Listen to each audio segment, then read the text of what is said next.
Every business has a problem, but the only solution is to overcome is creativity. இதோட perfect example என்னன்னு பாத்தீங்கன்னா Flipkart Myntraவோட smart tax தான். Hello everyone, this is Sujith Selvan from BossEX. இந்த மாதிரி online shoppings எல்லாம் பாத்தீங்கன்னா நம்மளோட பேர்டனை குறைக்கிறதுக்கும் ஒரு கர்டஸியா ஒன்று கொண்டு வந்தது தான் 10 days ரிட்டர்ன் பாலிசி அப்படிங்கிறது.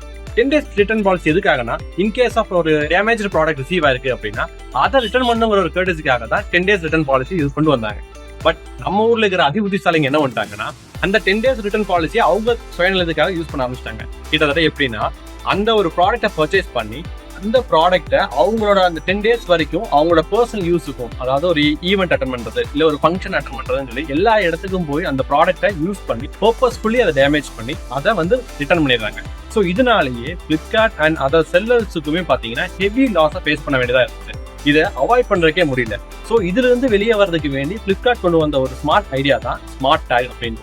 இந்த ஸ்மார்ட் டேக்னா என்னன்னா, நம்ம வாங்குற ப்ராடக்ட்ல அடிஷனலி ஒரு டேக் வந்து போட்டுருவாங்க. அந்த டேக் ரிமூவ் பண்ணிட்டோம் அப்படின்னா அந்த ப்ராடக்ட்டை ரிட்டர்ன் பண்ண முடியாது. இதனாலேயே நிறைய பேர் என்ன பண்ணிட்டாங்கன்னா இந்த அதிபுத்திசாலித்தனத்தை யூஸ் பண்றதை இப்ப தவிர்த்துட்டாங்க. இந்த ஒரு வே ஆஃப் திங்கிங் தான் நம்ம கிரியேட்டிவிட்டின்னு சொல்லுவோம். ஸோ இந்த மாதிரி உங்களோட பிசினஸ்ல ஏதாவது ப்ராப்ளத்தை நீங்க ஃபேஸ் பண்றீங்கன்னா உங்களால முடிஞ்ச ஒரு கிரியேட்டிவ் ஐடியானால சால்வ் பண்ண பார்த்துக்கோங்க. இந்த மாதிரி வீடியோஸ் அண்ட் பிசினஸ் டிப்ஸுக்கு சுஜித் செல்வனை ஃபாலோ பண்ணிக்கோங்க. தேங்க்யூ.